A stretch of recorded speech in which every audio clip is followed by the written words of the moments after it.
Salut tout le monde, c'est Etienne et bienvenue dans Road to Elite. Je me présente, je m'appelle Etienne et j'ai été pro ici pendant 4 ans en Battle Elite avant de devoir tout arrêter à cause d'une blessure au poignet. Dans cette série, on va parler de ce qui unit mais également ce qui sépare le basket français et le basket US. Pour parler de ça, on va rencontrer deux joueurs, mon gars Axel Toupane et Eli Okobo, qui ont fait le passage de la France à la NBA, mais maintenant dans l'autre sens pour partager leur expérience avec le championnat français. Pour commencer l'épisode, on va se retrouver devant la salle de Paris Basketball, l'Accor Hotel Arena, puis devant la salle de Monaco, la salle Gaston Médecin. On va parler aux gens pour voir ce qu'ils pensent des différences entre la NBA et la Battle Elite. Je suis impatient de vous montrer ça, c'est parti.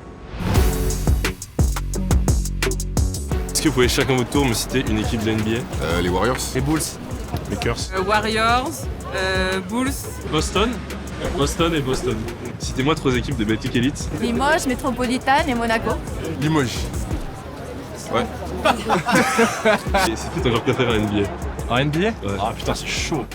Kyrie Irving. Jamoran. Griffin. J'aime bien les bourrins. Brown Jones. Et en Battle Elite? Toupane. Ok, bien vu, j'aime bien. Toupane. Wemby. Ok. Moi, James. Victor. J'aime bien Okobo. Tu me cites un joueur français qui a joué en NBA et en Battle Elite? Toupane. Un joueur français, Eli Eli Okobo, Okobo, encore encore, lui. excuse-moi. Encore toi, Eli.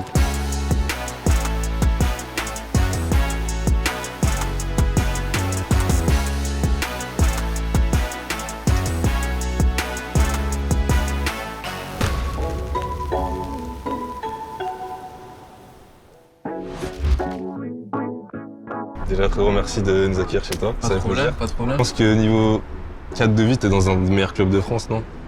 Ouais, bah clairement, hein. On le voit, l'eau, le soleil. Le cadre est dingue, donc franchement, je me plais beaucoup. Hein. T'as le temps d'en profiter quand même ou pas? Ouais, bah c'est vrai qu'on enchaîne beaucoup les matchs, les entraînements, les déplacements. Bah, en tant que compétiteur et pour ma carrière, je vais mettre le sportif, le basket, le niveau, etc. en priorité. Et après, le cadre de vie, c'est un bonus. Et, il s'est avéré qu'à Monaco, ça joue bien au basket.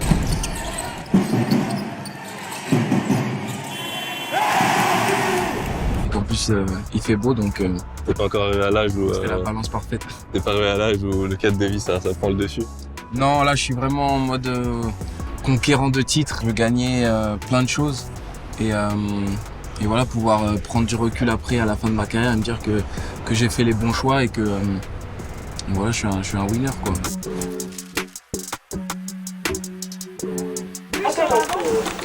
À la base, je suis pas de Paris, mais bah, ça fait un petit moment que j'y habite et, Ok. et je passe du temps. Donc, et je suis vraiment tombé amoureux de la ville, donc je me considère comme, comme parisien. Ok, du coup pour toi c'était un petit peu un rêve de pouvoir être basketteur à Paris. Franchement, clairement. Ouais. À partir du moment où l'opportunité se présentait, je m'étais clairement dit que ce serait vraiment, vraiment cool que ça arrive.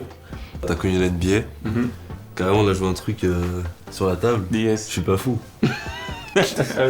Non, moi mon rêve c'était vraiment de jouer en NBA et d'arriver en NBA, après être champion. J'y pensais pas, tu sais dire. Et est-ce que aussi là-bas t'avais cette attache que t'as à Paris? Non. Enfin, c'était pas du tout le même délire, surtout Milwaukee en plus qui est une petite ville, tu vois. Et j'ai clairement jamais retrouvé le même love que pour la ville de Paris, mais c'était aussi bien et ça te permet d'être focus et c'est straight business. Et quand t'étais là-bas en NBA, c'est quoi qui te manquait le plus de la France? Mettre mes AirPods, prendre une petite trottinette, une petite line et rider dans la ville. Ça c'est un kiff de ouf.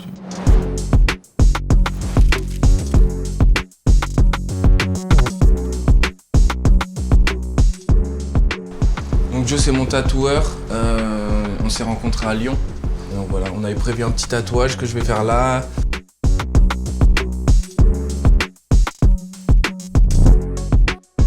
Des petits personnages qui ont fait un peu mon enfance, les séries, les mangas, les Disney, les choses comme ça que je regardais. C'est lequel ton Disney préféré? Le Roi Lion. Oui. Le Roi Lion, c'est la base. Le Roi Lion, c'est la base. C'est ça. Mulan, j'aime beaucoup. C'est que j'ai jamais vu. Mulan, tu vois, on va couper tout là. Le gars n'a pas vu Mulan. Je pense pour le tatouage, pour la mode, pour ce que représente un peu l'athlète, c'est différent. Aux États-Unis et en France, chacun a un peu sa culture. J'aime bien tout ce qui est casual, tout ce qui est assez simple. Et je pense beaucoup aux skaters un peu qui ont ce style-là. Et après, j'essaie de remixer ça à ma façon et d'être frais, quoi, au quotidien. Tu sais que tu vas arriver, tu vas passer dans le tunnel, dans le couloir pour aller au vestiaire, qu'il y a pas mal de photographes. Et tu essaies de t'habiller frais, de t'exprimer, de montrer un peu qui t'es et ce que tu représentes. Avant nos matchs dans les couloirs à Monaco, il y a la petite photo, il y a les photographes en déplacement aussi. Et chacun essaie de flex, de montrer un peu son style. Je suis déjà tombé sur des photos de l'époque, je dis ouais, j'ai déjà abusé un peu, tu vois. Des full outfit Gucci. Ça c'est un peu abusé. Ça, je vais pas citer de nom dans l'équipe, mais il y a des jeunes, je crois que c'est le numéro 32, je suis pas sûr. Ils font ce genre de trucs actuellement, ça je peux plus me permettre.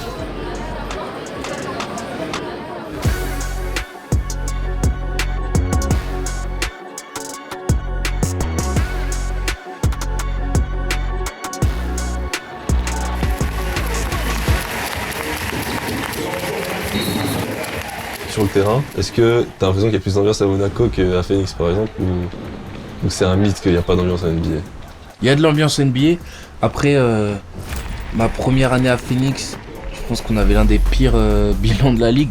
Mais quand on allait jouer par exemple à Golden State, à Philadelphie, à Boston, là il y avait vraiment de l'ambiance même pendant la saison, pas que en play-off comme on peut le voir. Mais ici à Monaco, c'est vraiment lourd quand on joue l'Euroleague.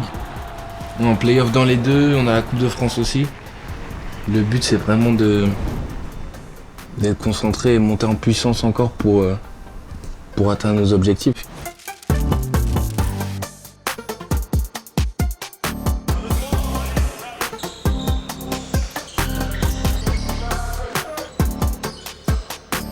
Amara, une légende de la Ligue. C'est quoi un peu ton rôle au club? T'es là, je sais que tu les aides pas mal Paris. Bah écoute, moi depuis cette année, je suis directeur sportif. Ok. T'es là depuis longtemps dans la Ligue. Tu trouves qu'il y a une grosse différence à comment elle était avant et maintenant? Tu trouves qu'elle a évolué? Ah oui. Par rapport à mes débuts, ça a strictement rien à voir.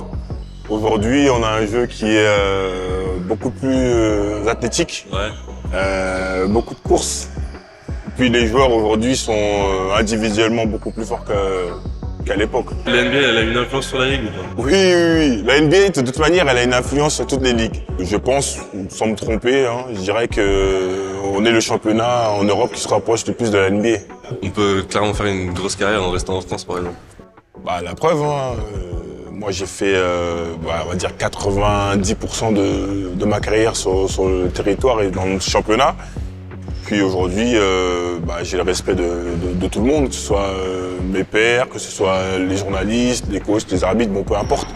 Même les joueurs NBA, donc me témoignent leur respect, donc ça veut dire que j'ai fait des choses qui sont pas mal quand même. Moi personnellement, je trouve que le championnat de France, je trouve que ça a toujours été un championnat qui est sous-estimé, parce que c'est un championnat c'est difficile d'y évoluer. Mais quand tu performes en championnat de France, après t'es pas forcément reconnu ou il est pas forcément valorisé en fait. Un joueur qui fait une grosse saison en France, les gens ils vont se dire ok c'est cool mais c'est le championnat de France. Alors qu'une fois que t'es dans le championnat de France, tu vois que c'est difficile, parce que c'est un championnat super physique, super athlétique, c'est difficile de vraiment faire des grosses pertes, tu vois. Maintenant il y a des équipes comme Monaco et l'Asvel, donc ça permet que le championnat soit plus médiatisé, soit plus regardé et mieux vu. Il y a aussi des gros joueurs qui sont revenus, donc ça aide. Et là maintenant le championnat, je trouve, il est beaucoup plus sexy qu'il y a quelques années. Mais après, bon, la NBA, ça reste le Graal, quoi. Donc c'est pas du tout les mêmes moyens. Enfin, je pense que c'est même pas comparable, tu vois ce que je veux dire. Et comment tu compares tout ce qui est le côté entertainment aux États-Unis à ce qui est proposé en ce moment en France, par exemple, par Paris Basketball, les matchs à l'Accor Arena, Sheck West qui fait un show à la mi-temps, ce genre de délire?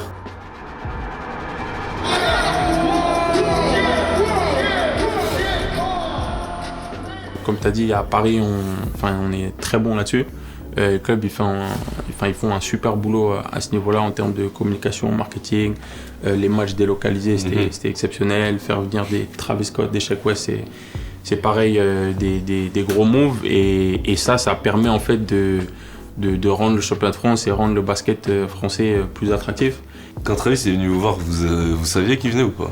Non, on savait pas, on nous l'a dit avant le match. Et moi, je croyais que c'était une blague. C'est ouf de te dire que Travis Scott, il vient dans le 13e à Carpentier. Ouais, c'est grandiose.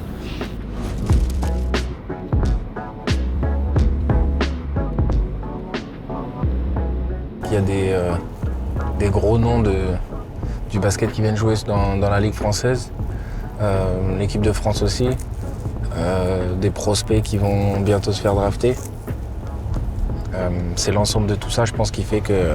Et les événements aussi que la Ligue crée avec le All-Star Game. Je pense que ça fait déjà pas mal d'années que c'est plein à chaque fois. Ouais. À Paris. Les playoffs qui sont assez divertissantes. T'as le potentiel pour faire une grosse carrière en Europe. Est-ce que la NBA, ça t'attire encore? Ouais, parce que quand on y goûte une fois, franchement, c'est le rêve de tout le monde d'évoluer dans la meilleure ligue du monde. Mais après, comme je l'ai dit, si je retourne là-bas, au vu de mon rôle et de mon statut en Europe, je pense pas retourner là-bas pour avoir des two-way contracts ou des choses comme ça m'intéresse pas du tout.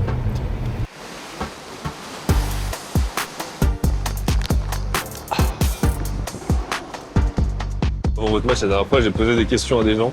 Ouais. J'ai envie de te les poser un peu variées. Il faudrait que les gens ils essaient de deviner ce que tu as répondu. C'est qui ton équipe préférée en NBA? J'en ai pas, mais je vais te donner mes joueurs préférés. Vas-y. Je dirais Ok. Essayez de deviner ce qu'il a répondu à cette question, ok? Ses joueurs préférés en NBA, c'est qui à votre avis? Il y en a 2. D'ailleurs, NBA, nouveau maillot à chaque match? Ou Non. Ou il les lave? Il les lave. Je pense qu'on a un set de 4 maillots par couleur, je pense. Ok. C'est vrai que des fois, il y a des joueurs qui donnent leur maillot directement à la fin des matchs. Et ça, il le paye. Pour en refaire, ben ouais, c'est payé. Donc à chaque fois que vous demandez un maillot, ça sort de notre compte en banque. L'expérience d'Axel Toupane, toujours très importante dans ces matchs-là.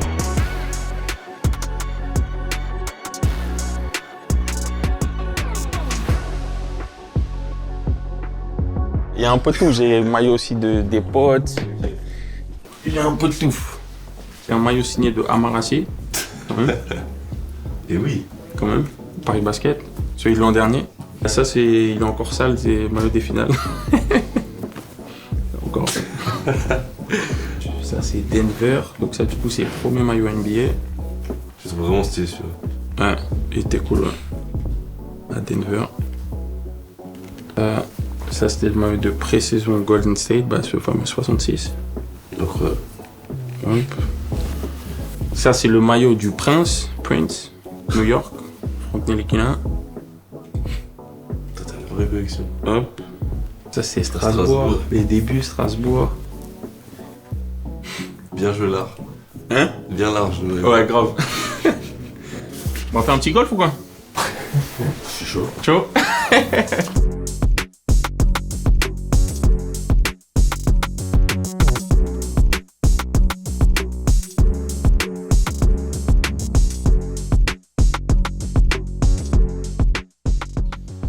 Et du coup, tu t'intéresses aussi à la mode, etc. Je kiffe ça depuis toujours. Ouais.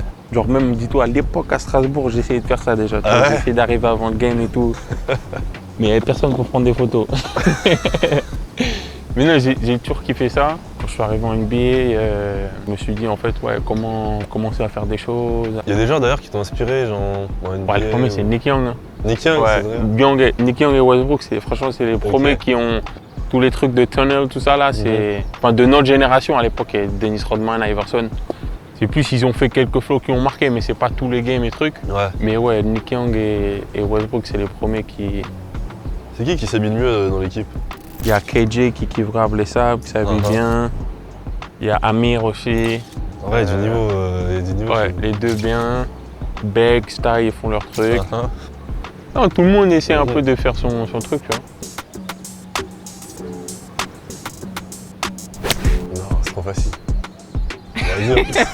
On va voir les deux extraits. Hein. Essayez de deviner qui va la mettre dans le panier en premier. C'est fort. Avec un rebond, ça compte pas trop normalement, mais vas-y. Oh. Le Dimo. Vas-y. Non. Oui, je sais pas, je vais au go... Ah, vas-y. Vas-y, bien joué, frérot.